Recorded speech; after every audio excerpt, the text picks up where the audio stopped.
ये सब चीजें अगर लगा के सोओगे तो नाम जप नहीं होगा। देखो,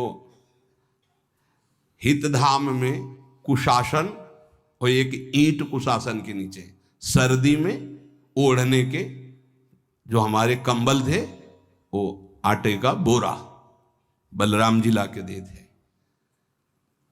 जीवन को यदि आप कसौटी पे नहीं कसेंगे तो भजन नहीं होने वाला। अब तो शरीर रोग से ग्रसित है, आप चाहे जहां रखो चाहे जैसे रखो, प्रिया जो जाने। जब तक हमें भगवदाकार वृत्ति ना हो जाए तब तक विषयों को स्वीकार नहीं। ऐसे हैं साधक, बड़ा सुख मिलता है। एक ऐसे पड़ा हुआ है आसन, उनके कमरे में जाके देखिए, केवल आसन ही है। कितने ऐसे साधक राधा के कुंज में रहते हैं जिनकी चटाई केवल है, न तकिया है न गद्दा है न कोई। उसी चटाई को ऐसे खड़ा कर दिया, बिछा लिया, बस उसी में पड़े, भोजन मिला पा लिया, ऐसे रह रहे हैं। कमरे में देखो जाके तो ऐसा लगेगा कि इसमें कोई रहता ही नहीं, कुछ है ही नहीं, केवल चटाई है। तकिया गद्दा विशेष विलासिता की वस्तुएं तो नाम जप नहीं होने वाला, ध्यान रखना। जहां पड़े आराम से नींद आ जाएगी, सो जाएंगे, और जब तो नींद उतनी आएगी जितनी आवश्यकता है। भजन का खजाना तिजोरी में रखें, कभी किसी से बताएं नहीं कि आपका भजन कितने माला कितना होता है। पूज्य नारायण स्वामी जी कह रहे हैं,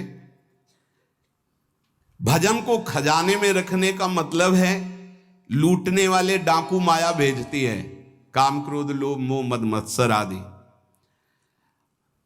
और प्रिय गृहस्थ भगत आदि। कैसे प्रिय गृहस्थ? स्वामी जी अब ये सब आप ही कहा है, बहुत बीमार है, आप देखना। ठीक है, दूसरे की दुख निवृत्ति करना संत का स्वभाव होता है, पर हम जिस मार्ग के पथिक हैं, हमारा कर्तव्य है। हमारे पास हमारे प्रभु के सिवा कोई नहीं, हमारा जो कुछ है वो प्रभु हैं। ए भैया, जैसा श्री जी चाहेंगे वही सब मंगल करेंगे, ये शब्द होना चाहिए। उससे उसका भी मंगल होगा, आपकी भक्ति पुष्ट होगी। कभी भी जो गृहस्थ में भजन करता है, किसी भी तरह का किसी से भी कोई प्रतिग्रह ना ले। नहीं ले लो, ये लो ही बढ़िया है, रख लो। नहीं महाराज, हमारा ये मार्किन का गमछा ही काफी है हमारे लिए।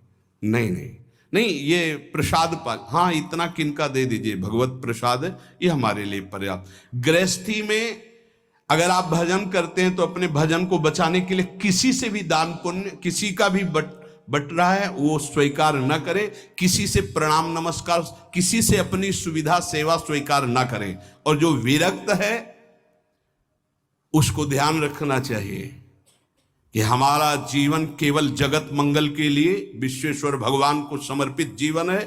ना हम किसी को शाप दे सकते हैं, ना किसी को वरदान दे सकते हैं। सेवक स्वामी की इच्छा को देखता है, ऐसा ऐसा, हाँ प्रियाजू की जैसी इच्छा होगी वैसा। नहीं, आप ऐसा नहीं, प्रियाजू का बस जबान से कभी ना किसी के प्रति शाप का, और ना हरिराम व्यास जी ने कहा है कि शाप और वरदान हमारे स्वामी की, तो हमें हर बार में यही बोलना है, जैसी प्रियाजू की इच्छा, जैसी श्यामाजू की इच्छा। नहीं, आप कुछ कह दीजिए तो राधा राधा राधा, नहीं कैसे मंगल होगा, आशीर्वाद दीजिए राधा राधा राधा, बहुत संभाल के। महात्माओं को इस बात में सावधान रखना चाहिए कि ये माया ममता का रूप धारण करके तुम्हारी तिजोरी को खाली कर देगी।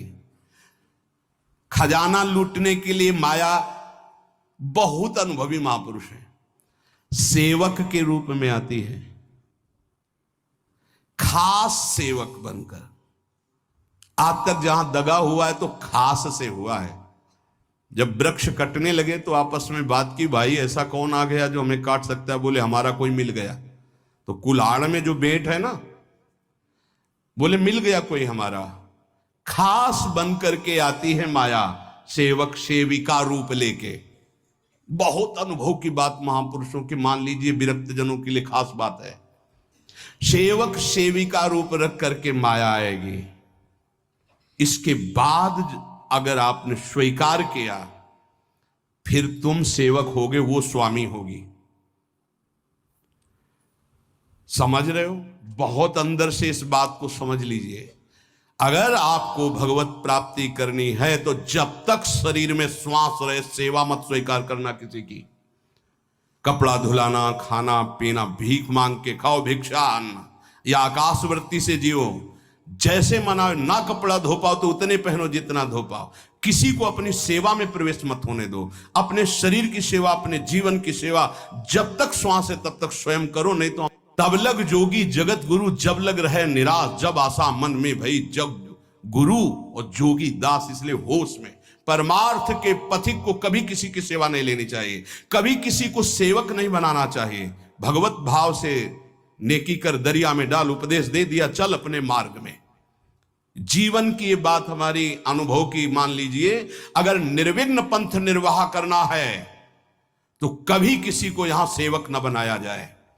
सेवक सेविका के रूप में स्वीकार करने वाले साधु का हृदय आग की तरह जलने लगता है। जो जिंदगी भर निश्चिंत और निर्भय रहा उसे भयभीत और चिंता युक्त होना पड़ता है। अपने भजन को खास तिजोरी में रखे, अपने में जो सिद्धियां जागृत हो कभी प्रकट ना होने दे, उनका कभी प्रयोग ना करे। एक एक शब्द पर ध्यान देना। उसी को भगवत प्राप्ति होती है जो अपनी सिद्धि को प्रकाशित नहीं करता।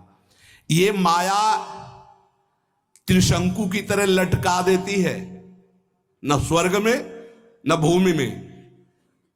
देखो सेवक जी महाराज कहते ऐसे न वैसे रहे मज रेढ़ो पाछलियो जो करी निर्भाषित, न परमार्थ के न व्यवहार के। ये गांठ बांध लो, हाथ जोड़ के कह रहा हूं, सेवा के भाव से माया प्रवेश करती है और स्वामी भाव को रौंद करके सेवक बना लेती है। फिर जैसा चाहती वैसा नाच नचाती है, कोई भी हो। इसलिए होश में, यदि भगवत मार्ग में चले हो तो कष्ट सहो, शरीर की स्वयं सेवा करो। सौभाग्य मत मनाओ कि कोई तुम्हारी सेवा कर रहा है, दुर्भाग्य है जो तुम सेवा ले रहे हो। हाँ, अब शरीर इस काबिल नहीं तो श्री जी जैसा जाने वैसा। जब तक पानी उठा के पीने लायक हो तो किसी से पानी मत मांगना, किसी को अपना मत बना लेना। जब तक भगवत साक्षात्कार ना हो किसी को शिष्यत्व में मत स्वीकार कर लेना, नहीं तो बात समझ लेना, आगे खुद आपको समझ में आ जाएगा। किसी भी तरह से अपनी तिजोरी को ना खुलने देना तो भगवत साक्षात्कार हो जाएगा। बोले नहीं हमारा तो परहित की भावना और प्रचार करना है, तो है क्या तुम्हारे पास प्रचार करने के लिए? परहित की भावना के लिए है क्या तुम्हारे पास? जब तक सर्वत्र श्री कृष्ण का अनुभव नहीं हो जाता तब तक उसमें कोई सामर्थ्य नहीं होती। और जब सर्वत्र वासुदेव का अनुभव करता है तो उद्धार किसका करना है? विचार करके देख लीजिए। फिर वो स्वांता सुखाए तुलसी रघुनाथ गाथा। इसलिए भजन के खजाने को बचा के रखो। रूखा सूखा टुकड़ा खा करके गंगा जल यमुना जल का आचमन करके जीना सीखो। अच्छे अच्छे पदार्थ सामने होने पर वही पदार्थ स्वीकार करो जिससे तुम्हारी जिह्वा रुचि ना कर पावे। ये दुष्ट है, इस दुष्ट को दंड दो। नारायण स्वामी जी ने कहा है, आगे हमने कल चिंतन में पढ़ा था, कह रहे हैं कि हमने इसको कैसे वश में किया। जहां गरम जलेबी बनती थी वहां खड़े हो जाते थे, कहते देखो कितनी बड़ी हाल है, नहीं मिलेगी तुझे, चलो। पूरी बाजार में घुमाते थे और कहीं भी इसको नहीं। और अगर संयोग वसात मिल जाती थी तो गंगा जल में फेंक देते थे। हरिद्वार में नारायण स्वामी जी गंगा जल में फेंक देते। हाँ बहुत बढ़िया बीठी, ये ले। अपने हृदय को पावन रखने के लिए इसी जन्म में भगवत प्राप्ति के लिए आहार को सुधारा जाए और निरंतर नाम जपने का अभ्यास किया जाए।